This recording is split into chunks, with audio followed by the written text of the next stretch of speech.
Welcome to Podnutz, the Computer Repair Podcast, episode number 130. I am Jeff Halash. This is our live call-in show for computer repair techs. We bring you tips and ideas for your business. The call-in number is 1-888-697-0162. Let me introduce the co-hosts. We have Chris Carruthers from the Remote Support Tech Team. How you doing, Chris? Feeling nice and refreshed, Jeff. How are you? Yeah, I am doing excellent. It is a wonderful day. I'm in the air-conditioned office, and we're doing a podcast about tech. Well, that's always a good time, right? Especially in the air conditioning. Absolutely. Better be. No, I would rather be outside, which you are obviously. So you're enjoying the great outdoors. Oh, absolutely. Yeah, I mowed the lawn about 15 minutes ago, and now I get to sit back here in front of the fireplace and have a good time. Very cool. Also joining us today, we have Taliferro Neal from nealtechsolutions.com. How you doing, Taliferro? Pretty good. Also reporting from the AC. Nice. Now, what area of the country are you in, Taliferro? San Antonio, Texas. San Antonio, Texas. So it probably gets a little bit hot this time of year, right? Yeah, the weather's been really crazy. It's been raining for the last week. Oh. Pretty solid. Okay. Very cool. Awesome.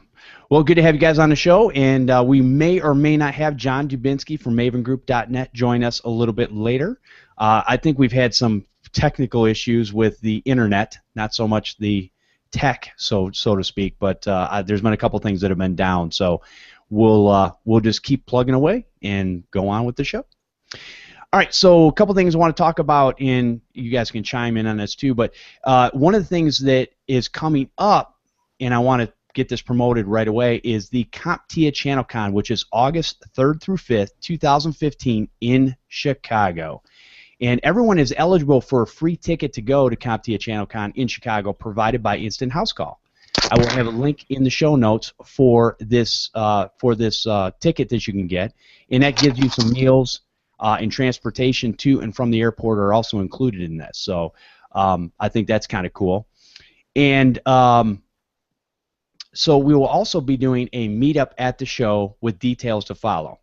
We'll have a link set up to sign up to let you know that we'll be there. So just to let you guys know what's going on, you're going to get a chance to mingle with Podnutz, Tech Nibble, Mike Tech Show, the Computer Business Podcast, Tech Vets communities.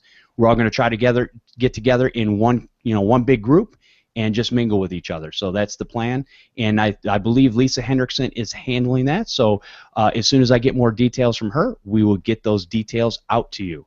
But I just want to invite everybody to, if you are growing your business, I would like to invite everybody out to the CompTIA ChannelCon. Not only is it a good time to mingle with people in our communities, but it's also a good time to learn some new things to move your business forward. And so if there's any way that you can make it to that area, it would be awesome. And if you are coming, if you would do me a favor and just let me know via email that, hey, I plan on being there, so we can kind of get a count of what's going on. We will have a sign-up page where people will be able to sign up and basically get everybody's information together so we can let everybody know what's going on, when it's going on, and everybody can coordinate properly. So, Chris, you plan on being there, right? Oh, yeah, I think so. There's some guy that wants me to pick him up on the way. I don't know. I haven't hitchhiked in years, but I plan on doing it this year. Perfect. Can you say road trip? That's all I'm thinking. Road trip. Well, I can say road trip because it's going to take me about 8 hours to get to you, but then we're going to drive a half an hour from your house to the hotel. Oh, Lord. It's not that bad. It's only about halfway. Come on now. You drive half, I'll drive the other half. All right. I don't know if that's half, Jeff. Well, okay. In my mind, it's half. Oh, okay. Well, I'm glad you feel better about that. Hey, you get to sleep for a few hours, and we'll make it there in 3.5 hours from my house. So even though we'll figure it out. 4-hour drive. So no, it'll be fun. I think we'll have a great time there. I think it'll be a good time to like I said, learn and mingle with others. Yep. All right, and so also I want to talk about some Taliferro. Do you plan on doing anything like that this year? I wish I could. It's hard for me to get away. With my business and family, but yeah, I do plan not this year, but the next year to really attend some functions that'll help me improve. Yep, very cool. Yeah. Yeah, that's what it's really about. So, and it'll be fun to get all these kind of communities together that are in the tech communities, and Right. you even have Bryce Whitty is coming from Australia, so he'll be there. So that's kind of cool. Yeah. Got a chance to talk to Bryce before, but have not met him. Well, actually, I haven't met any of you all in person whatsoever. So this will be a first for a lot of those. Yeah, I've only ever met up with Bryce once. We had coffee in Toronto when he was doing his North America tour, and he was a pretty laid back guy. So yeah, that was cool. Cool. Well, it'll be a good time. So yeah, the more the merrier. If you guys plan on being there, let us know because we definitely want to hang out with people and get something out of this conference. And that's our plan. So that's one of the reasons we'll be there. So if you go back to last week's episode 129, podnuts.com/podnuts129, you'll see in the show notes there is a registration link where you can get that free ticket to the CompTIA ChannelCon. All right, with that being said, another subject we have coming up, and this is something that Corey Fruitman from Instant House Call has been working on. And he's looking for a way to basically help techs out, and so this is what he's come up with. We're going to be doing a Jetpack Live show, which is hosted by tech podcaster Jeff Halash. Oh, that's me. You get a chance to meet fellow techs and business owners online, so you don't even have to leave your house. It's 100% free. You can learn real ways to grow your IT business, pitch free. So we're going to have some vendors there, but they're not going to be able to pitch to you during the time of what we're talking about. We're going to have Tales from the Trenches, sales and marketing tips you can actually use. You can chat online during the show. After the show, sponsors will stream live product demos and invite you to an Ask Me Anything. Okay, we're going to have 4 shows all online. So it'll be 4 weeks in a row, and I think they're an hour apiece right now. The vendors that will be there is Channel Pro, CompTIA, Microsoft, Plan 27, Repair Tech, and The Virus Doctor.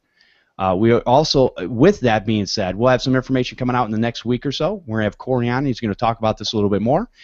And we're also going to do a live Jetpack meetup at CompTIA ChannelCon in Chicago, and the details for that are coming soon. So we're going to do the Jetpack before CompTIA ChannelCon, and then we're also going to do a meetup with that same group so we can get all these techs together in one room and be able to share some ideas and talk amongst ourselves.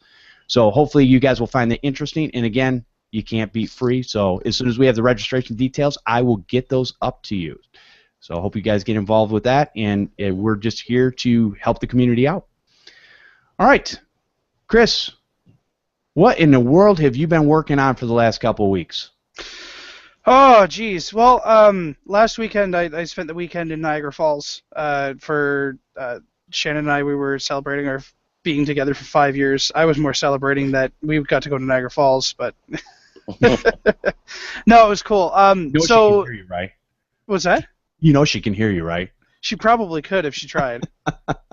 No, it was great. So, I tried to take it easy because this week I wanted to dive right into a full-on test of the Enable system. Our GFI account has gotten to the size that companies are starting to ask us questions, and Enable was one of the ones that we invited in to actually do a demo for us. So we're testing that on 25 systems right now to see how it runs, and that is my big project. Yeah, cool. That's what I've been focused on for the last week. Hopefully we can get into some of the details on that here in a little bit. Sounds good. And Taliferro, what types of things have you been working on in your business? Right now, I'm finishing up renovating our tech room with brand new benches.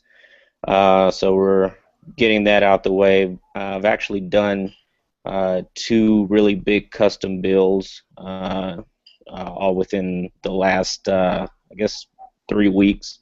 And we're talking, $4,000 machines plus.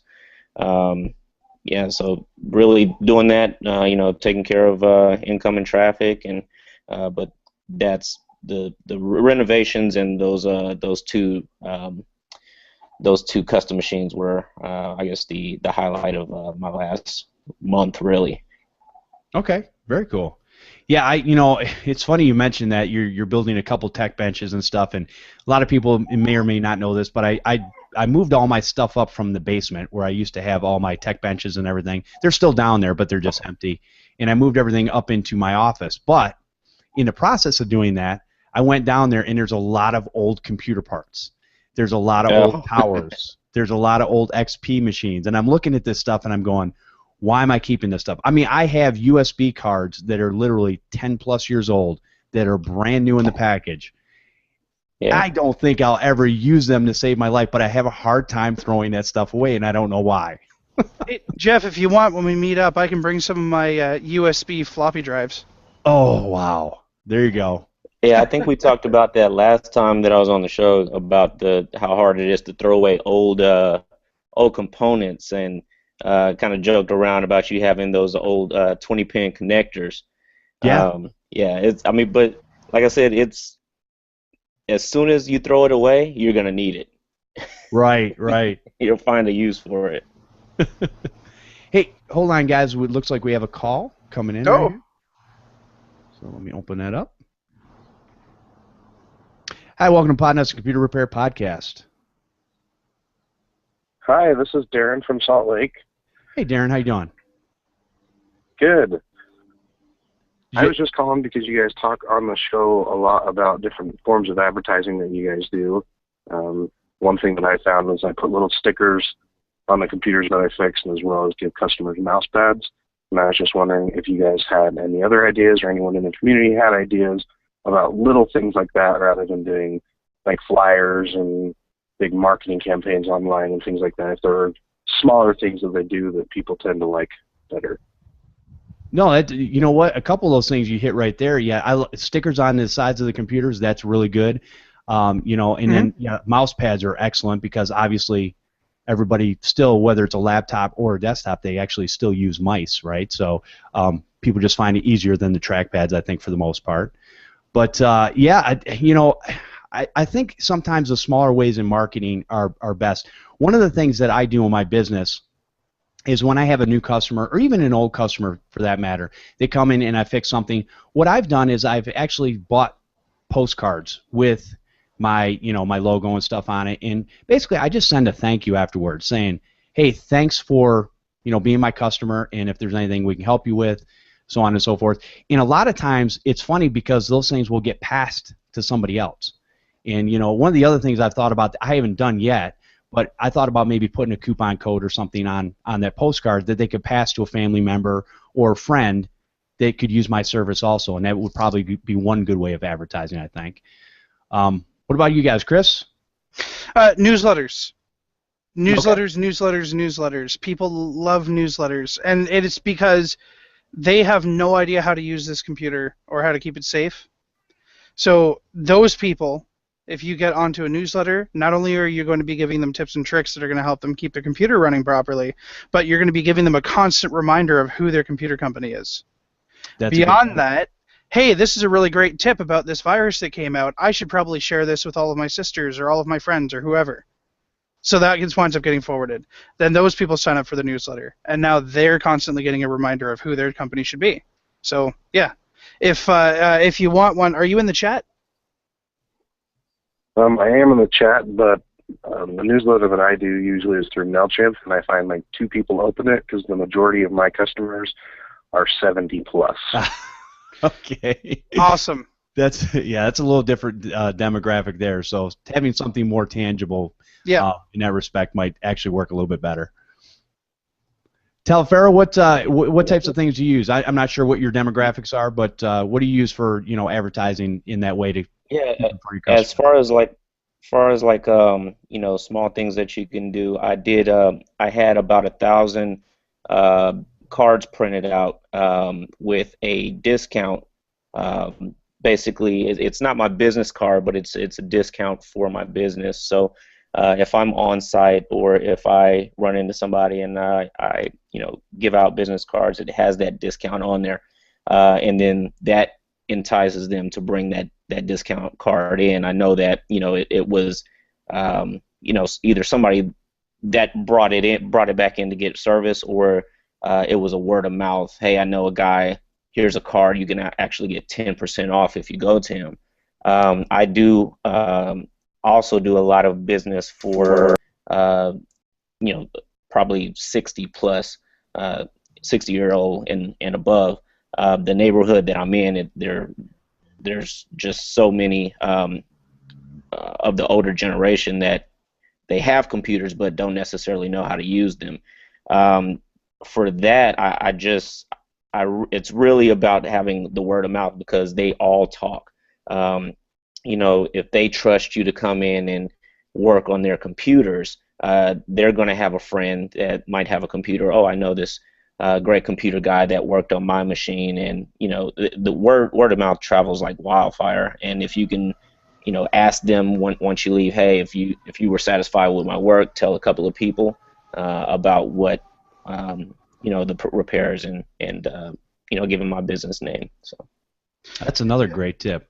Now, keep in mind too with the older crowd, or even just the less educated on computers type of people, doing even a free class at you know, like a senior center or at the library or a community center or something like that is available in most communities.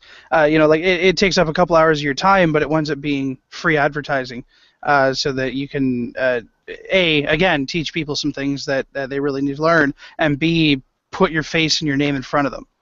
You know, if they really need help on getting something done, they're going to call somebody that they trust, and they're going to trust the person that showed them how to use Skype to talk to their grandkids. Very good. Very good. Well, hopefully, does that help you out?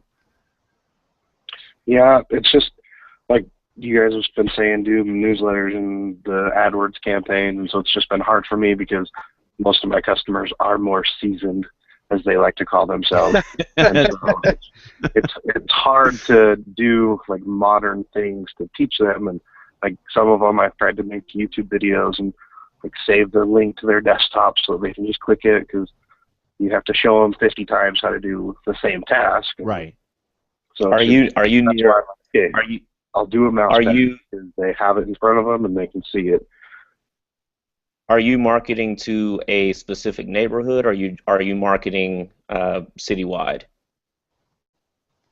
I typically try to stay where I am in the same city, but most of my customers are just word of mouth referral because old people talk to other old people a lot, and Right. So I tend to just go from neighbor to neighbor a lot of times when I'm doing it. And I am just doing this part-time. I'm in the boat of most people where I'm working from my full-time job to try to get this to be my job instead of what I do now.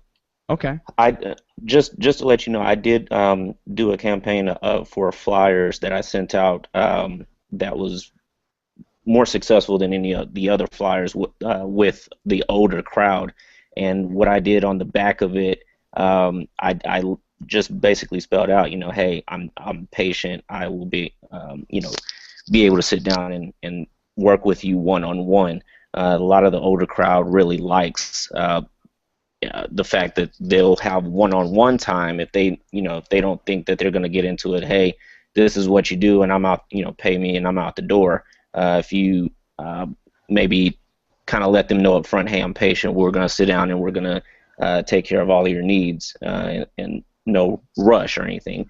I think with in my experience, that was the most successful campaign that I had with the older crowd.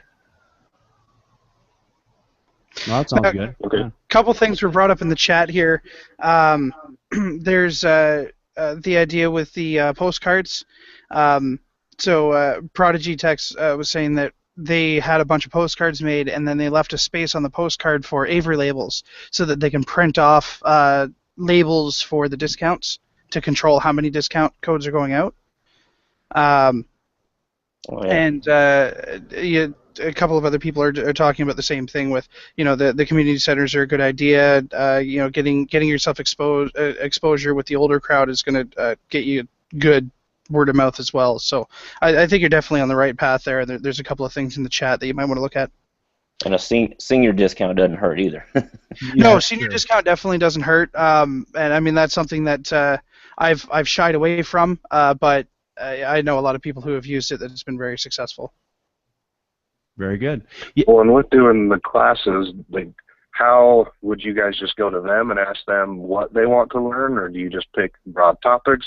Because like it's hard for me because I know a lot of things, and so you don't think some of the basic things are some of the things that they would want to learn. But how do you know exactly what they want without just going directly to them? Because it's not like I can send them an email and say, what topics would you want to cover? Because they don't know how to open their emails, which that might be a topic to talk about. But well, one of the things I would do is if you go to Kerry Holzman actually has a channel where it's kerryholzman.com, and you can check that out, and I can put a link in the show notes.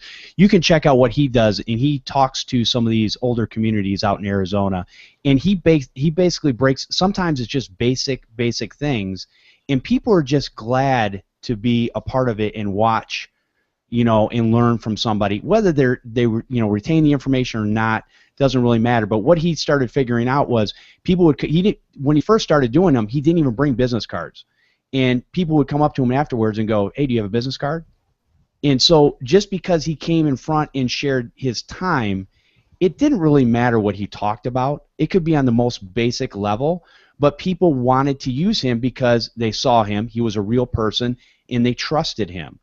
So that's one of the things. It doesn't. You can break it down as basic as I think as you want, and obviously we have to break things down a little more basic, and it doesn't matter what age people are. Some people are just more tech savvy than others.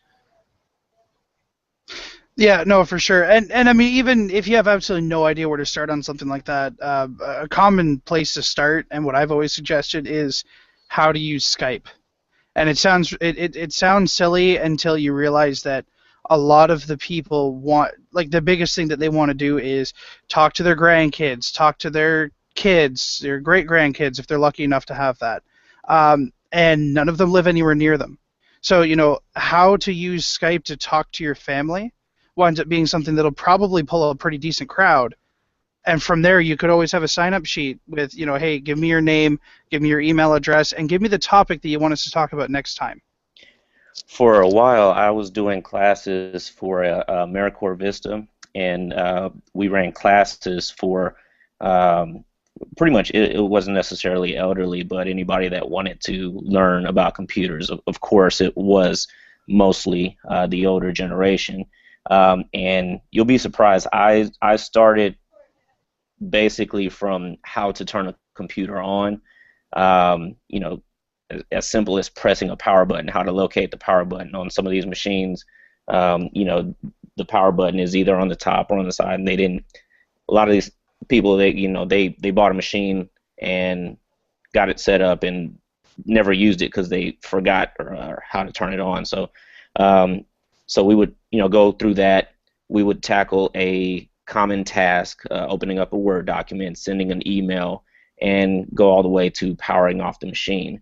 Each class had a different topic that was a practical topic that they can take home and do. But I think just getting them in and getting them to see, like Chris said, getting them to see you in front of you, it's invaluable because you are their subliminally, you are their tech now. You're the guy that they're going to go to because you have taught them how to do these simple tasks. So you're the one that they're going to tell everybody about when they're asked. Yeah, very good. So hey, I hope that helps you. And if you do something like that, please come back and let us know and let us know how it went. And what types of things you've learned that have worked for you. And a lot of times when it comes to these types of things, you just have to try things and see how it goes. And then from that standpoint, you can, if it doesn't work the way you want it to work, you can move on to something else. But a lot of these things are just trial and error. And because it depends on the area and the demographic of your customers. Right. Yeah, and the hardest thing for me is I used to work for the competing computer shop 10 years ago, and so now they purchase stuff from me because I'm kind of like green ink. I do printing services as well, so it's hard to try to not step on their toes because they spend more money with me now than they did paying me to work for them. So. No, that's not a problem there. But yeah, I've always told people that there's plenty of work to go around, and it doesn't matter how big your shop is. There's still only so much work that shop can handle. So, there's definitely plenty. But I hope that helps you. Gives you some ideas to try to run with and see what happens. It does, and I appreciate your guys' help, and I'll bring back my results. Thank you. Sounds good. Awesome. You have a great day. Thanks. All right. Very cool. Great call. Okay, so should we go into some emails? Woo! Yeah. Okay, Chris, this one is one from last week. I'm not going to read the whole thing again, but it's basically somebody was asking about TrueCrypt. They said TrueCrypt was going away. I sent them a link to Steve Gibson's website to get the last remaining, iteration of TrueCrypt that is working and has been certified and all that kind of stuff. But I know that you use an encryption program, and maybe you could tell that person, this is Jason, what type of encryption program that you use that you found that is working for you. Sure, yeah. We actually used a managed encryption. So everything goes through our dashboard, and when you install the client on the customer system, you actually push the encryption from there. If you ever need to decrypt it, you can actually push the decrypt as well, as long as the system is online, or we can mail out disks. So if that's the type of thing, this would be good for a one-on-one conversation, because depending on the type of system the customer uses, there's actually 4 different types of encryption programs that you would use with this infrastructure. So I'd need more information about what we're encrypting before I could say which way to go. Gotcha. So, Jason, what I will do is tell you to reach out to Chris, and he gives us information at the end of every show, and it's in the show notes. So you can definitely shoot him off an email, and he can give you some more information on the type of encryption and stuff that he's using that works for him. So yeah. Oh, and I should give the name, actually, for anybody who's actually wondering and would want to manage this themselves. The system we use is called Alert Boot. Alert Boot. Okay. I'll give you a link if you want to link that on the show notes as well. Excellent. Yeah, let's do that. So Alert Boot is the encryption software. Great. Okay. Very cool. All right. Next email is from Zach. It says, "Hi Jeff. I love the show. I listen to you guys on the way to work every day. I run an IT company, or I run IT for a company that uses about 300 Toughbook computers. My bench is always full. I always hear you guys talking about utilizing Tech USB to do an initial hardware diagnostic. Yes, we do. This would make my life so much easier to rule out hardware problems. Yeah, especially if they're dropping those things. These computers get dropped a lot. Could you provide me with a link to purchase a Tech USB stick?" Which I did. It says, "Keep up the great work. I learned so much listening to you guys. Thanks, Zach O'Grady." Thank you for the email, Zach. And hopefully that information I sent you, you'll be able to use that diagnostic tool, which, Chris and I are proponents of, because it saves us a ton of time. Oh, for sure. I mean, at this point, I'm giving out a free Tech USB license to all of our clients because it saves my job. So. Excellent. There you go. Taliferro, what do you use for hardware diagnostics? I use a Eurosoft PC Check. Okay. I actually did use the Tech USB, and it's a great software, man. It's probably, if I hadn't shelled out all the money for the Eurosoft, I probably bought that about 2 years ago. Tech USB would definitely be what I would be utilizing, and actually in the future, I think I might just opt for that license. It's a little bit more streamlined than the Eurosoft. Okay. Oh, very good. Very good. Yeah, and a lot of people know that I use the hardware diagnostic tool built into the machines a lot of times too. So it just depends. Yeah. A lot of times it's easier for me to hit F8 on boot up and go into the diagnostic. A quick thing about that, I just this last week I had a board that wasn't even in the BIOS. It was lagging quite a bit. It had no blown caps or anything like that, but I ran the Eurosoft, and it picked up a real-time fault. Okay. I don't remember the exact error, but basically the board was shot. But Sure. you know, I probably could have diagnosed that without the help of it. It was just good to see it in black and white that, hey, there's something wrong with the board. Yeah. You know. Well, especially before you go and put the money into buying a new board. Oh yeah, yeah. I've done that. I've done that quite a bit. Even with the Eurosoft, I'll buy another board and you know, kind of just step out on faith. Hey, you know, I've been doing this long enough. I can see a bad board. So. That's a good point. All right, very cool. All right, so the next email it says, hello, new to YouTube here. Great show. I hope you're not new to YouTube. It's been around for a while. No, I'm just kidding. I build all my own systems, and I'm ready to build a new system designed to for sound recording and Premiere Pro videos. What parts do you recommend? And this is from Rich and Ken from GTS, Graphic Technical Services. So I had sent him a list back. Basically, I had said, you know, Core i7 processor, you know, stick with the Intel. Throw as much RAM at it as you possibly can, especially if you're editing video. That'll make your life easier. I don't do a whole lot of video editing at this point, but you know, with 32 gigs RAM, it seems to work fine. But I just got a firmware update in my motherboard and it's an older X79 motherboard. It will actually take up to 128 gigs of memory now. So yeah, that's way up there, but not something I need at this point. But it's nice to have that option. Wait, you have less than 100 gigs of RAM right now? Absolutely. Oh, Jeff. I've got an SSD. That's all I need, right? Anyways, okay, moving on.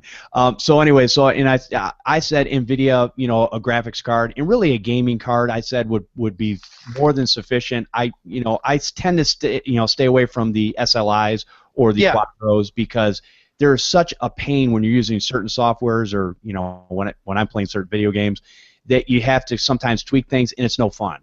No. So use a generic, regular, you know, just, you know, gaming video card like a 980 GTX or something like that. That'll give you more horsepower than you absolutely need. So. Yeah, for sure. And I mean, even with anything that's graphic intensive like AutoCAD, I found that SLI, you really have to change all of the settings just to make that one program work. Yeah. So there's no point in doing SLI, but yeah, you're absolutely right. And I would stick with NVIDIA personally, just because the auto updates on the software are great if you use the GeForce Experience.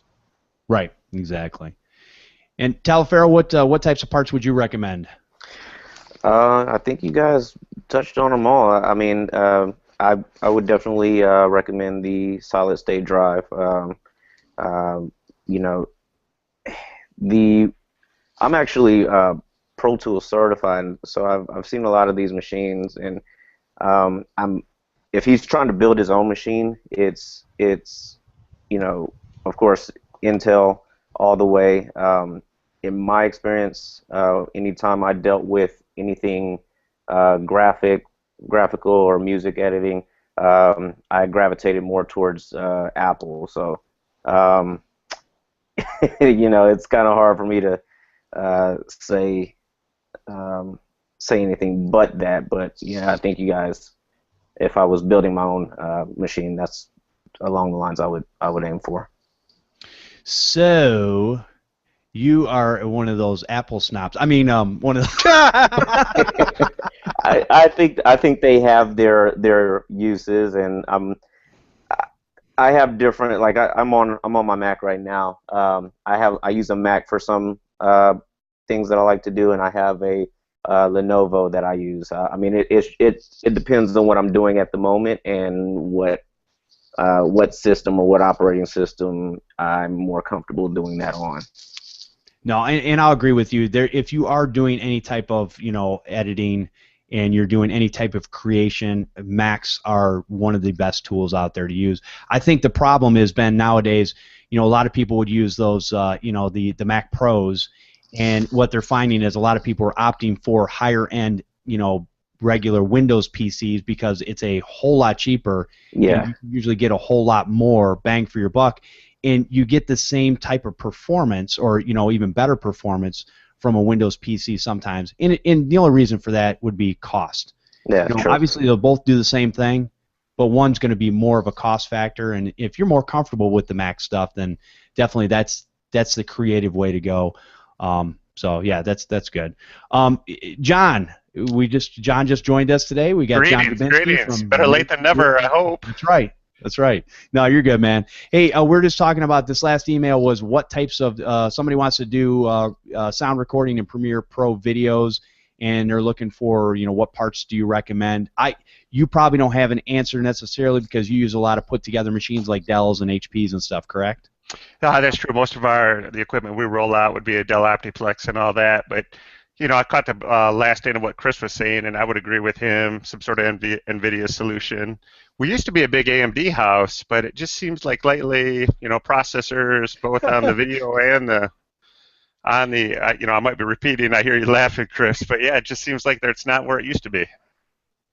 Yeah, I don't think it is. I think, now, you can still save a little bit of money with AMD parts. I just think that sometimes, when you're doing specific things for software creation, or not software, but, video creation and different things like that, stick to what kind of works and what's going to give you a little bit more bang for your buck, so to speak. Mm-hmm. I think some of these other processors from AMD, I've put them together in some systems, and they're fine. They work fine, but, these people are watching YouTube videos and, surfing online, and they don't need an external or a regular video card.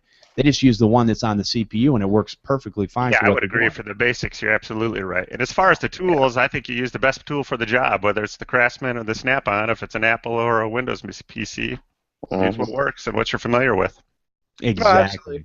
And the reason why I was laughing wasn't because we were repeating anything, but because yesterday, my tech Brad and I, we were having a discussion about how ever since the iSeries processors came out, AMD has pretty much been obsolete. Until they come out with something with as good a performance and less power consumption. So I agree, and I do have a lot of nostalgia for AMD. I wish they were still in the game, but yeah, they have been pretty quiet lately. What's funny is for hard drives and stuff like that, my tech bench is actually still an AMD NVIDIA Enforce chipset machine because it just seems to read drives a little bit better than even some of the newer stuff that's out there. So I still keep some of the old school stuff around, but that's just what I've learned over time and what seems to work best when I'm slaving a drive straight to the board. All right. So I also sent them over to PCPer.com with their hardware leaderboard, and I said check these out. I usually when I'm building a new machine or even speccing something out for a customer, I use depending on what they want, I'll use some sort of hybrid approach between the low, medium, and high end machine. And get them the best bang for the buck for what they're doing, and they seem to have the best parts that at the time that are working for people. Yeah. So with that being said, let's move on to another email, and this is from Joe. It says, "More I watch your show, the more I'm encouraged to ask more questions. Excellent. What areas do you mainly focus on for recurring revenue? This one is a bit more complicated. We currently resell WebRoot antivirus. The problem is that we ran into a lot of problems with billing with them. We can also purchase licenses from sites like Newegg for less than we can get them directly from WebRoot.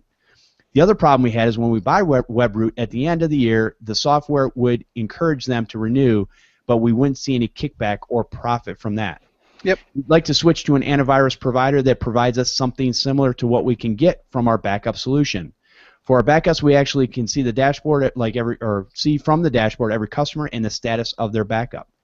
We can see who is using all their space all the way down to which files are being backed up and which ones failed. We'd like to know when a customer is up for renewal so we can call them a month in advance to renew them and also get paid for renewing them. Thanks for taking the time to reply. Still binge listening to past episodes, Joe." Thank you, Joe, for the email. And I can't remember if I had replied. I know I replied to the email. I can't remember what my response was, but I think I had sent him to ESET Nod 32 is the only reseller that I know of right now that is they're channel friendly. In other words, if you sell their product, they will not sell the product to the customer at the end of the year. That definitely goes through you. But they're the only ones right now that I know of. And I just learned that a couple months ago. So not the only one. Well, I agree with Chris. The only one that I know of, so as far as that goes. But go ahead and you guys, Chris, what do you got? Well, I was actually going to mention that there's Malwarebytes. If you're deciding to go that route, they have everything tracked through. Well, they're not an CleverBridge. antivirus. They're not an antivirus, though, are they? Well, it's They're not close. an antivirus. No. And then there's our managed service plan, which is basically an antivirus, and I don't sell to customers, so there's that too. Right. Yeah, I knew you would go with that route because that's the other solution, so I left that to you. Yes, definitely the managed services. You can definitely renew those every year because you are the one selling that service to your end customer. That's right. But okay. And then for the backup that was mentioned there, SOS Online Backup provides you with a portal that does exactly that, where you can keep track of whose backups are working, whose backups aren't.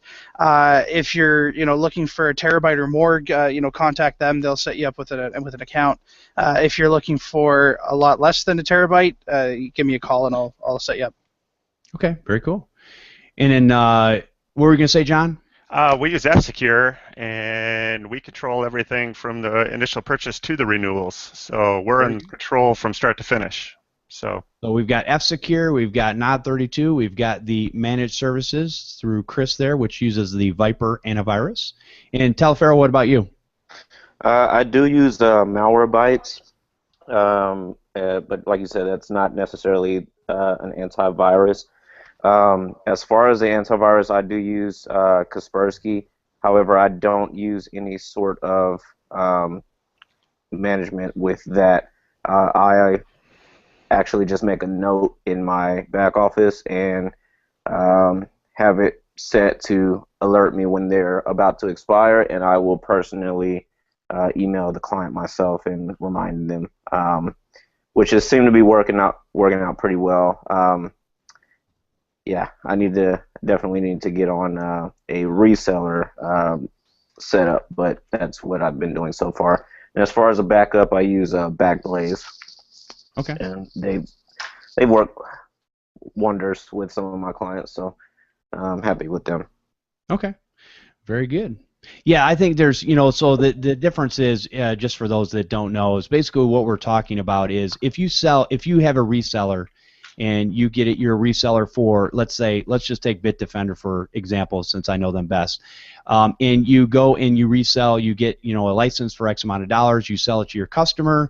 At the end of that year, Bitdefender is going to have a bunch of pop-ups that come up and say, renew, renew, renew, and the customer can click on that little button and put in their credit card and renew that product, of which you get nothing for. So the way to do it is to use a product that is channel-friendly. In other words, it's going to cater to you so that you get a kickback from that product each and every year. And like I said, some of these ones that we've talked about, they will not bother the customer about renewing. That's going to be your responsibility. Yeah. And you take that responsibility upon yourself. You renew the customer, you get the kickback from it, and everything's good. So I will. That's the way to do it. I will say the reason that I'm comfortable doing it that way is because it gives me a reason to reach out to my client. And either gets them back into my shop or gets me on site to renew them personally, which a lot of the time will lead to an upsell for something else. Hey, I have another machine that's here that I want you to look at, or anything like that. So I guess it's an opportunity to come face to face with the client again without calling and saying, hey, do you need anything, or is there, just cold calling. You're calling to check up, and if they invite you in to renew that, that's a way in for that face-to-face time. Keep in mind. Oh, go ahead. Sorry, Chris. Oh no, sorry. Go ahead. Well, I was going to sort of broach the topic of, it seems like backup and antivirus are the two major things that reoccurring revenue. What about what other things are you guys doing? Are you doing the hosting or voice over IP or email, or what other items are you trying to do to grasp into that or hook into that reoccurring revenue?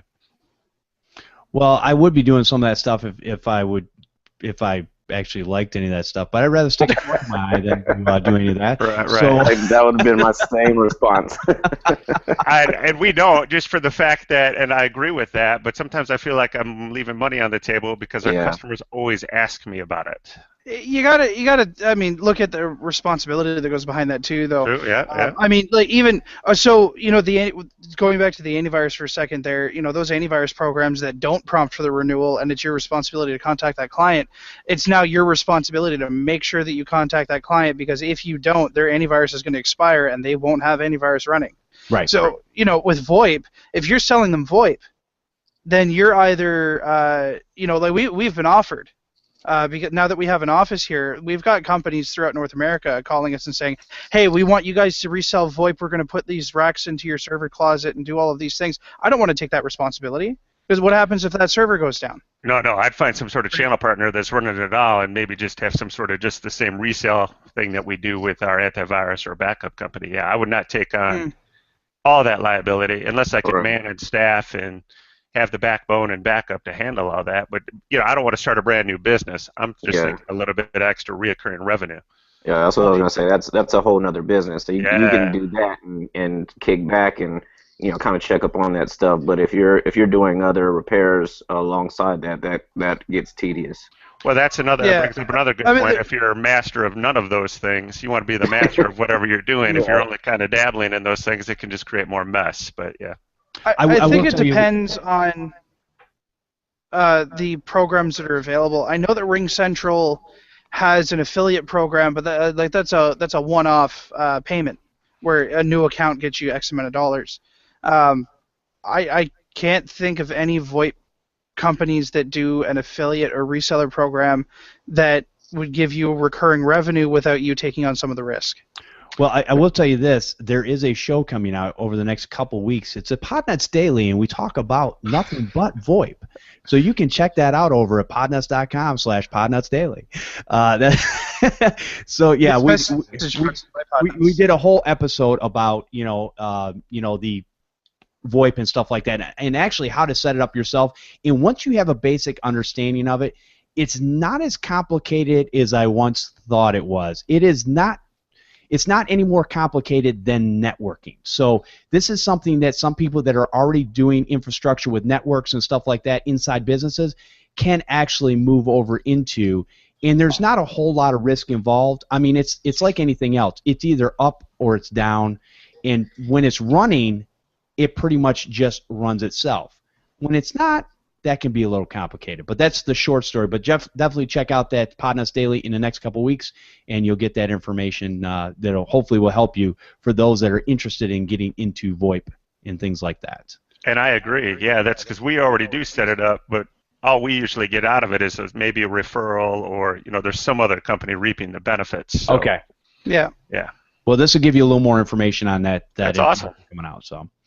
Yeah, we think of everything here. It's just amazing. We're just big brains. The rumors are true. You're not just sitting around. I like it. No title. Anyways, big brains. Okay. Anyways, let's see. So hopefully, you can check out a couple of those things, Joe, and hopefully that will help you in searching some of that stuff out. And then, obviously you can reach out to Chris or myself or whoever, and get some more information on some of the things that we do specifically. But it's one of those areas I'm still working on and trying to make it better for my business. I'm trying to find a way to get the recurring revenue where it's going to be not only beneficial to the customer but also beneficial to me, and where it's going to be able to hit you no matter what income level you're at. Everybody can get a little something so that they're safer on the internet and things like that. So, all right, let's move on to our next email, and this is from Aaron from Techie Tutors, who is in the chat room right now. Woo. All right, says, hello, Jeff. Great show last week. You guys got a lot of emails, and it seemed like the energy was high after the week off. That's just because Chris wasn't here.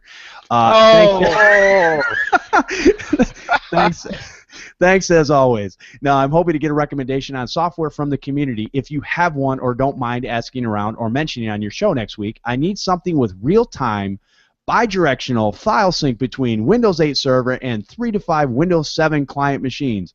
Cost is a factor as well as reputation, support, and stability and reliability. Have a great week. Aaron from Techie Tutors. And I'm going to throw this to you guys because I have no clue. Is he talking about, sync, or is he talking about over the local LAN or over the WAN, do you think? over the internet? It says bidirectional file sync between Windows 8 server and 3 to 5 Windows 7 client machines. I'm just thinking something that's going to sync back and forth. So in other words, if a bidirectional would be if I delete a file on a workstation, it's going to be deleted on the server and so on and so forth. So I'm not just building this repository of files that I've been working on and they build up over time and fill the server up. I'm assuming that's what it is. We've used Synccovery at synccovery.com is what we've used in the past when that has come up. Okay. And Techie Tutor's the same, both. So. Oh, both. Oh, then Dropbox. So, yeah, you got to use Dropbox, or unless Google Drive or OneDrive if they're already in the Microsoft or Google world. Yeah. That's already paid for, so. Yeah, as soon as you're going over the WAN, you're going to have a cloud-based system, so, yeah. Okay. Well, unless you want a VPN and get it that way, but that's a whole... Okay. Again, I'd rather stick a fork in my eye. But anyways. I've had to set up 2 of those in the last month, so it's not been understand the pain then, yes. Okay. Yeah. All right. No, that hopefully AaronNet helps you out with that, and you can kind of check a couple of those things out. And yeah, again, it's one of those things that I think a lot of people use. And if anybody in the community has their ideas of what they use for the same type of situation, feel free to email us. Feel free to call in. Let us know what you're doing, and we can share that with everybody. Aaron's been rocking it. I think he posted that under the Podnutz forum in Google Plus too. Oh, awesome. So. Very cool. And I love getting emails from you guys. So let's see. And this is kind of a loaded question, but let's see if we can break it down real quick because we've got different texts on here. We've got people that do things different ways. This was an email that was read last week, but we didn't have time to touch on it. And maybe this is a good show to do that. It says, hey, Jeff, I really enjoy your podcast, and I really appreciate all the work you and the others put into this show. Well, thank you. And I know everybody else, they thank you also. I know you might get this a lot, but I wanted to know what are your processes for removing malware and performing a tune-up on a PC? It would really be great if you can be specific on things, but just simple steps on what you do will suffice. Thanks in advance. And I believe this is George. I can't even pronounce your last name. Anyways, appreciate the email, George. And so, what's a simple breakdown of our processes that we use for malware removal and Windows tune-ups? Because I know everybody does it a little bit differently, and that's fine. So let's share on this show what we kind of do. Chris, you want to start off because you're the remote support expert that does this on the fly all the time. Yeah, well, I mean, so the reason why this is a complicated question now is because it's recently been brought into the tech community's attention on TechNibble that Hitman Pro, Malwarebytes, and a bunch of other companies have stopped allowing the use of their software by technicians unless you buy their special technician license or their one-off licenses. Okay. So we're actually in the middle of rewriting our entire process for this. Oh, wow. Yeah. But, I mean, just going through the basics, I mean, you're going to run your scans. So right now we're using junkware removal tool is one of the tools that we're using. And we're using the free Hitman scanner with the one-off licenses whenever we need to actually do a cleanup. From there, we use D7 to automate the temp file, internet files, all of that junk to get all that cleared off. We run CCleaner to do the actual cleaning and make sure that all came off properly, as well as the checking through the registry there. So we'll go through and check those entries. Then we'll wrap everything up with running Ninite to get everything up to date that goes through there, Windows updates for everything else, and then defragler to make sure that the hard drive doesn't need to be defragged unless it's a solid state drive, of course. Nice. Okay, very cool. And John, how about you? Assuming that we've already cleaned and tested the hardware, clean the hardware, test the hardware. Good point. Good point. I kind of defer over to Chris. We've sort of moved away from MBAM and some of the other licensed stuff. We use a lot of UVK, Ultraviolet Virus Killer, that utility in shop. A lot like D7 to automate a lot of the tasks. Mm-hmm. We've been falling back on Herd Protect a lot. I don't know, just because it seems to give us a big bang with all the scanners it uses for one scan. On the Mac side of the house, most of that stuff is pretty easily removed manually, but if not, we use Adware Medic to clean up any adware on the Mac side. And then I'd follow up with the updates too, where we like 9.9 Pro, Windows Update, and then some sort of disk defragmenter as needed as well, I would agree. Yeah. Really? People still defragment their drives? Well, Yeah. I mean, I agree on a modern hard drive, you don't need it. Unless you're doing something That that's cleaning depends. up a lot. Yeah. I was being facetious. That depends. No, there are some drives that are very defragmented. I still laugh at everybody that says, I just defragmented my hard drive and it's not any faster, when Right. you get that call. But Well, it does start making a difference when you start winding up with Windows 7 and Windows 8 systems coming in for virus removal, and they have 25% fragmentation rate. I totally agree. Yes. And part of that too is a lot of times a lot of people don't realize there's a certain percentage that a hard drive gets to where it's almost full, and it shuts that program off because it can't. It just won't support it, because sometimes if you have a bit that dies on the drive, then obviously it's moving that information over to another bit, so it's got to have that ability to be able to move from one to another, and especially when it's moving files. So so you can really get it. And once you clear out the temp files and all that stuff and get rid of 60 gigs worth of junk, you can basically you can run your defrag again, and that'll get everything contiguous, or what is better known as files in whole by themselves. Contiguous. In one area. Yeah, Maybe it psychologically makes me feel better too. Maybe I'll run it at the end of the night, turn the lights off when I got to deliver the PC the next morning. There you go. Feel better. Okay. Taliferro, what do you use? What's your process? I am actually in the process of rewriting my processes as well. I usually boot into safe mode, and this is something I've been doing since I first started listening to Podnutz, when I was getting everything together. I still use Malwarebytes, and I still use Super Anti-Spyware.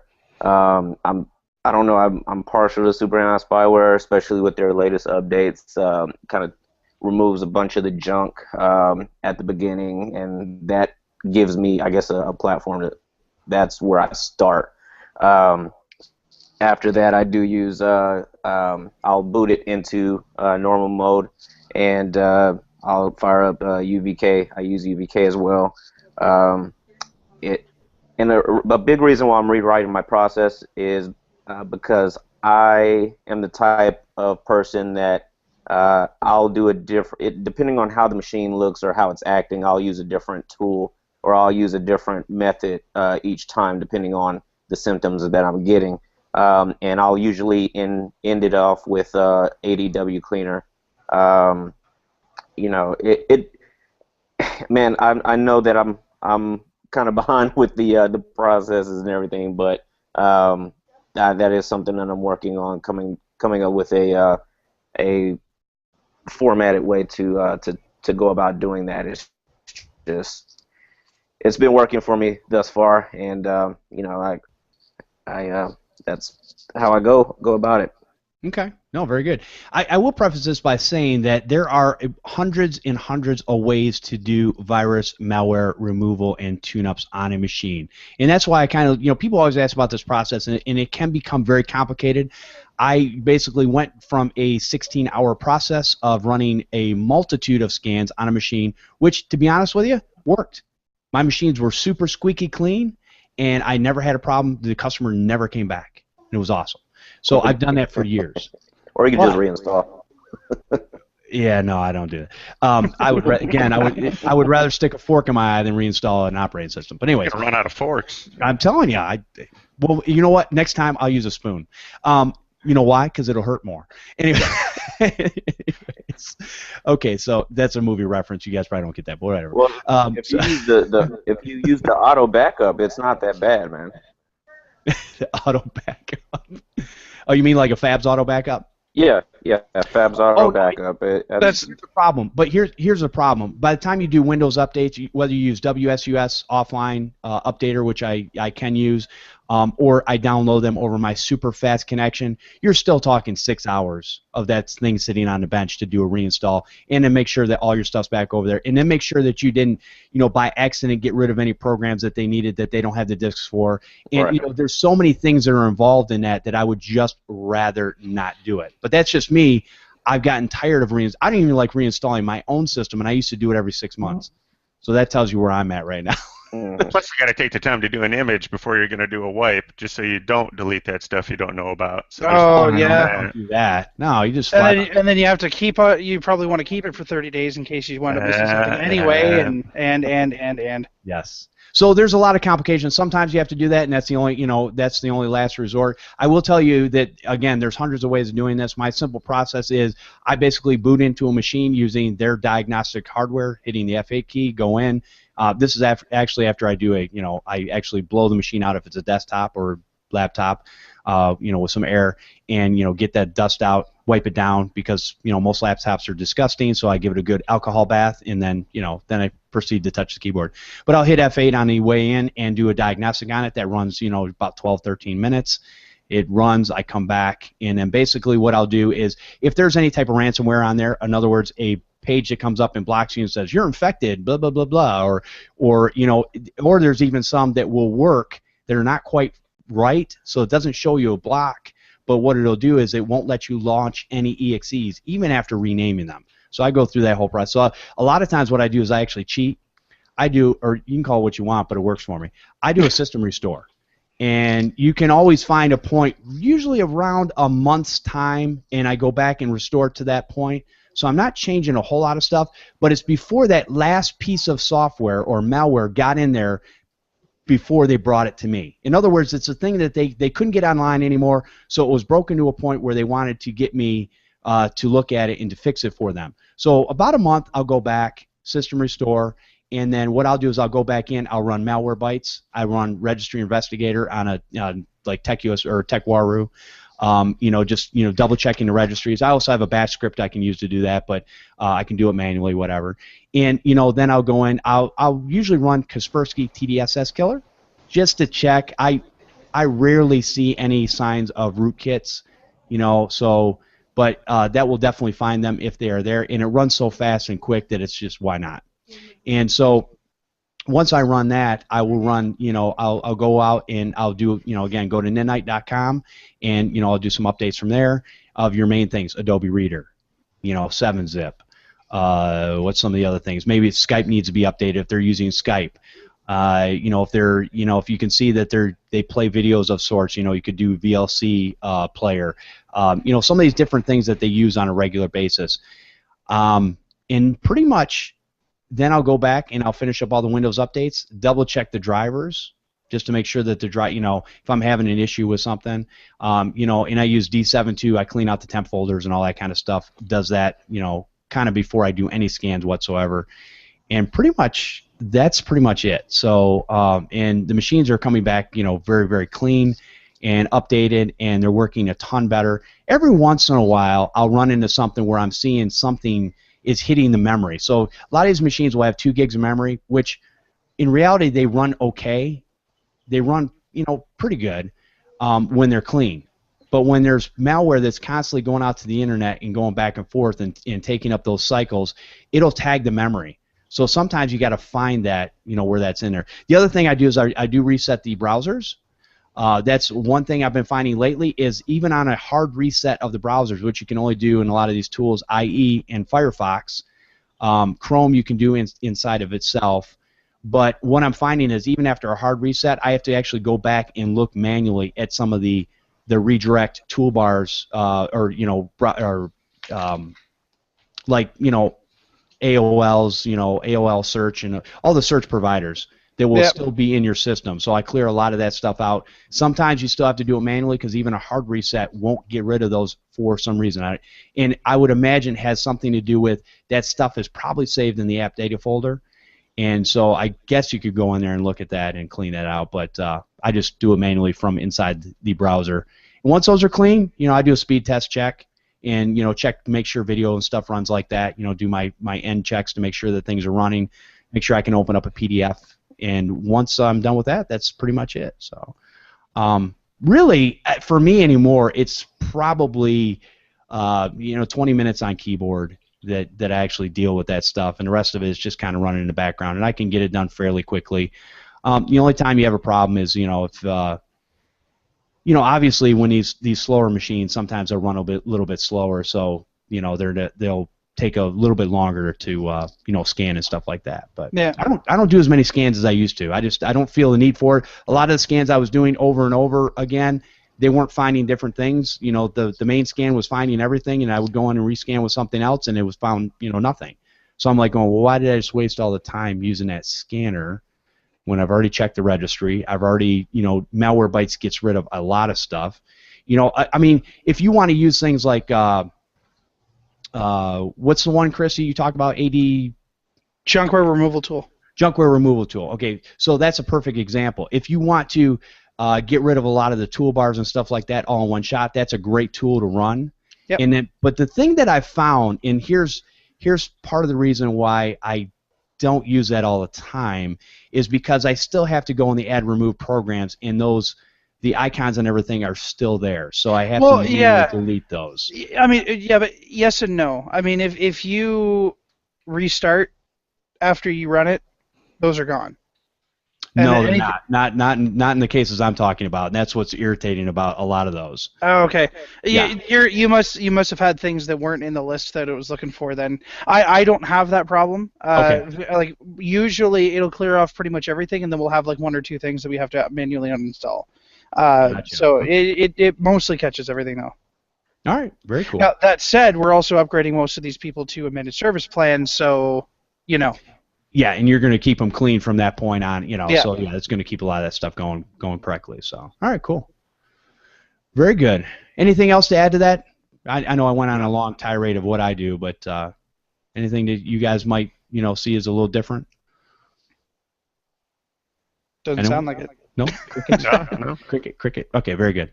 All right, I think that was our last email for the day. And I know Chris has got to run here in a few minutes, so I'll tell you what, let's go ahead, and I think we've tackled a lot of subjects. We didn't come up with a subject today, but I think we've answered a lot of good emails. Had a great phone call. Appreciate that. So we'll definitely go on from there. But I want to thank you guys for coming on the show. I appreciate each and every one of you for taking your Sunday afternoon out and hanging out with us. And I'll tell you what, Taliferro, if people want to find you, what's the best way to do that? My personal email is nealtechsolutions.com, NEALTECH, SA as in San Antonio, at gmail.com, or, of course, nealtechsolutions.com. Okay, great. Appreciate it. And John, what about you? How can people contact you? Mavengroup.net, MAVEN group.net. And I love your website. Your simplistic black and white. It's just clean and it's nice. And in Taliferro, I love yours too because it has, and I'm not sucking up to you guys, but whatever. It has a picture or a video of you, which is on the front page, which I think is cool too. So Awesome. I'm a big advocate of showing yourself as a real person. Thank you. And Chris, why don't you go ahead? It's been a couple weeks. I know you've been aching all show to do this. Go ahead and pimp yourself. I don't know if aching was really the word, but okay. It's the best I can come up with on short notice. Sorry. It's okay. So my name's Chris. I run Remote Support Tech Team. We do white label remote support for IT companies. You can email us at info@rstechteam.com. You can go to our website, rstechteam.com, or you can call us 866-568-2813. Excellent. So if you guys get a hold of these guys, they're a wealth full of knowledge and they're very helpful in the community. So appreciate it. We do Podnutz Computer Repair Podcast every Sunday at 4 p.m. Eastern over at podnutz.com/live. We would love it if you guys would come and watch the show and join in on the conversation by hanging out in the chat room or calling in live, like we had today. That was awesome. And we have on-demand audio and video always available after the fact over at podnutz.com and my YouTube channel, Podnutz Live Show for Computer Repair Techs. I know it's a long word, but I want to make sure I got everything in there. You can also find me on the Google Plus at Jeffery Halash or Twitter at TechNutPC. And if you're a computer repair tech and would like to be a guest on Podnutz Daily, where we talk about your business, email me at podnutzdaily@podnutz.com. You guys can also email questions and feedback for this show over at podnutz@podnutz.com. You can leave a voicemail on our call-in number, which is 1-888-697-0162. If you guys could do us a favor, leave us a rating and review over on iTunes. That lets more people know about the show. You guys can also help support the Podnutz Network. The next time you're shopping in Amazon, go to podnutz.com/Amazon. And I want to thank everyone for listening and subscribing to the show. We'll see you next time on Podnutz, the Computer Repair Podcast.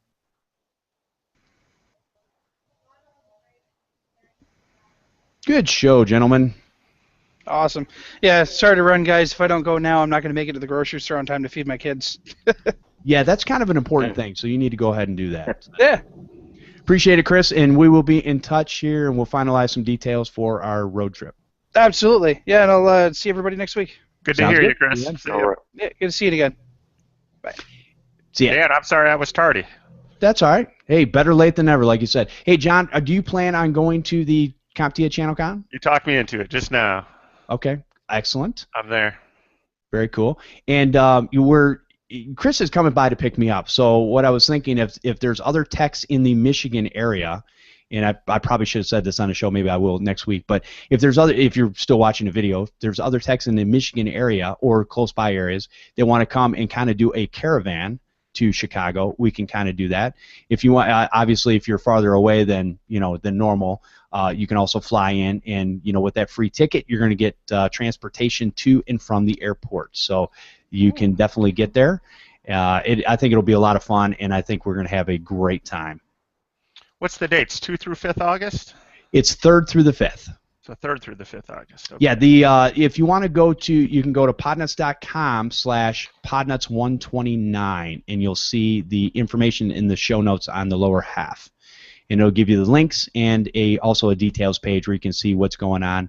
There's a couple of tech talks that I want to go to. One is on IT support and services, and the other one is on managed services, and I think those are on Monday.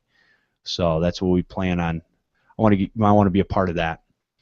And then we're going to be doing the jetpack, which is the other thing that I'm just doing a lot of different things. I'm throwing a bunch of stuff at the wall and seeing what'll stick. Nothing wrong with that. Not really. Dude, I'm running around like a chicken with my head cut off. No. You and me both right now, yes.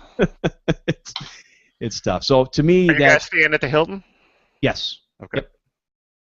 Yeah, and once you register, you can get a reduced room rate and stuff like that. And I will tell people out there too. Corey Fruitman brought this up. He said, if people are looking for ways to save money to go to this event, because obviously you got a free ticket, a lot of your meals are going to be taken care of. And one of the things that you can do is you can actually go to like an Airbnb or a home away or something like that. And if you want to get a bunch of people together and like rent a house or whatever, I'm not sure how all that stuff works. I know people use them all the time, and they're great because people rent out their different properties and stuff. That's a great way to, where you don't have to stay right downtown. What I will tell you too is if you're running your business, this is all you can write this off on your taxes. So this saves you on your bottom line of having to pay the government. And hopefully I am talking to everyone who is paying the government their fair share, because don't work under the table. I'm just saying that, just throwing it out there. Not judging, just saying. The IRS is one of the only institutions that is 100% unforgivable. I will tell you that. So. Yeah, I'm looking forward to it. I just got back from a good conference. I wouldn't mind one more. How was your conference? Fantastic. Yeah, probably one of the best I've ever been to. Really? Yeah, it was only about 100 of us, so it was very intimate. 2 days, 2 solid days. Just like you said, right in the same hotel we stayed in, another Hilton. Okay. So, yeah, it was very good. Talking about the exact same things, everything from brand building to MSP to procedure to reoccurring revenue to, whole 9 yards. Well, the other nice thing about this conference will be, too, is also you will have a lot of vendors there, because obviously they want to sell to us as computer repair businesses, right? But, and a lot of people, you may or may not think that that's a negative. To me, I think it's a positive, because I can actually go talk to real people about their product or service. Now, there's many different products and services out in the industry, and we've talked about different ones that we use, and I think it's great that there's so many different ones in the industry, because you can use whatever you're comfortable with, and not everybody has to use the same one. Yes, I know a lot of these businesses are like, I want everybody on my piece of software, but the reality is that's not a reality. So it's like there's enough technicians out there, I think, to share the wealth. You just come up with a good solution for what that technician needs. Absolutely. So Taliferro, how did we throw? We didn't throw you off too much, did we? No, that was a lot more tame than I thought it was going to be. Yeah. No, and if I know you came up with some subjects for Podnutz Daily, if you just want to ping me on email and let me know when you're available to do a Podnutz Daily, we can do that too. If you want to talk about some more stuff, it's totally up to you. Yeah, I'll definitely do that. Yeah. Okay. I wrote out a few things, so I don't want those to go to waste. So I'll I'll let Okay. you know, and whenever you're available, maybe in a couple of weeks we can link back up and do that. Sounds good. Yeah, that'll be. We don't do those live, so it kind of makes it a little easier. We can Right. stop and take potty breaks and all that kind of good stuff. So, not that we ever do, but well, no, that's not true. Sometimes. Depends on who I'm on with. Sometimes we get chatty Cathy. No, we had a lot of. I think last week's show was I want to say like an hour and 40 minutes or something like that. Wow. So that was a long one. So, but no, this was a great show. Great co-hosts, and I had a lot of fun. Yeah, me too. Awesome. Are you guys going to head down on the 2nd or the 3rd to go down there? The 2nd, we're leaving Sunday. Okay. So here's the thing, and I didn't get to mention this either because I don't have the details. I should have them by next week, so I will definitely come out with that information. So as far as getting a room to do a meetup, to do the different things that vendors and stuff want to do, they're available on Sunday and Monday. And there's only so many slots on Monday because if you go to the details page and look at the agenda, you can see all the different talks that are going to be there, and there's a lot. So what will end up happening is sometimes there's talks that are at the same time, but there's only so much room availability. So I don't know exactly what they have. Corey has said that this is a smaller venue than the one that was in Arizona. Really? Okay. Yeah, it's, it could be size of rooms, hotel. I'm not sure exactly. He would know better because he goes to all these things. I don't really know. So this will be my first experience in this type of conference. But yeah, it'll be interesting. So did you mention how many people they expect? You mean for the whole show? Yeah. Or how many guys like us are going to show up? Well, okay. I mean, here's the thing.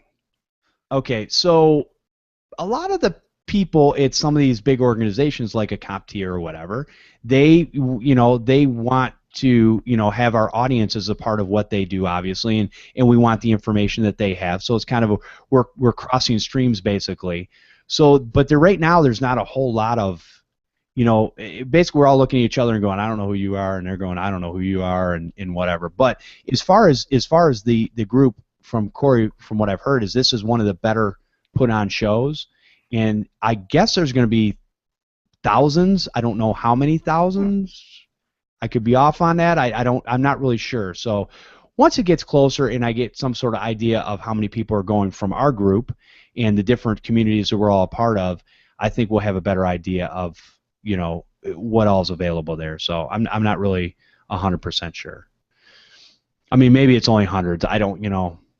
I've heard conferences from anywhere from a few hundred people to 25,000, but obviously it's not going to be anywhere near that. So I don't know. How many conferences have you been to, John? Oh, geez, I used to go to all of them back in the day, years ago. Out to Vegas for CES. Used to be Comdex. Used to be in Chicago. That's an oldie, but that's gone. Oh, yeah. All of but those. Those were both huge. I mean, those are massive. Yes, yeah. That's. I mean, you even if you're there for 3 or 4 days, cannot physically see everything. Oh, you still can't do CES in that amount of time unless you just never stop walking. No. Yeah, for 3 or 4 days. Well, yeah. No, this is going to be a good time I think, for everybody to hang out and get to know each other a little bit better and stuff like that. So, I'm excited. I'm looking forward to it. Yeah, that sounds great. So it'll be fun. Hey guys, I'm gonna drop off here. Jeff, it was nice talking to you again. John, nice meeting you. Hey, nice to meet you. You too, Taliferro. Appreciate you coming on the show and sharing with us today. Okay, and I'll shoot you an email a little later this week about that. Okay. Yeah, and if you guys want me to put any of those links in the show notes, by the way, go ahead and feel free to send those links my way for any of the things that we talked about. Because to be honest with you, don't normally put them down, but Right. Yeah. No problem. I just sent you an email. Okay, very cool. I appreciate that. So thanks, Taliferro. You have a great day. Okay. You too. Yeah. See you guys later. All right. See ya. Yeah, just what you mentioned, Jeff. One of my big why I want to go is talk to some distributors. I'm hoping like D&H and Cinex and those guys are there. Right. So.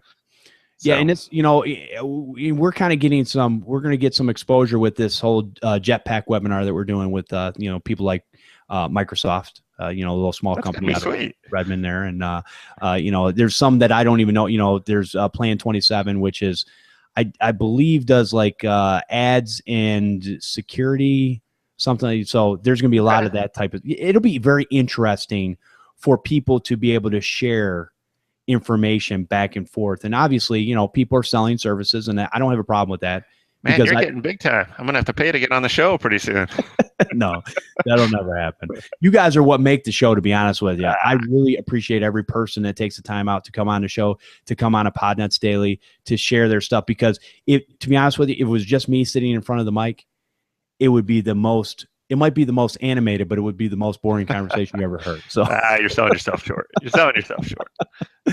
So I enjoy, I feed off of people. So I enjoy the interaction. Plus, to be honest with you, I don't have all the answers, and it's great to have all the people that have different approaches to doing things and can answer some of these questions that people are asking. So I think it's great. That's what I say all the time. That's the only thing I'm sure of. I don't know everything. Exactly. As long as you know that. So yeah, as long as you know that. That's right. For sure. I'm going to stop the live podcast, John. You're welcome to stay on. And we'll see you guys next week, next Sunday, 4 p.m. Eastern Standard Time. Have a great week.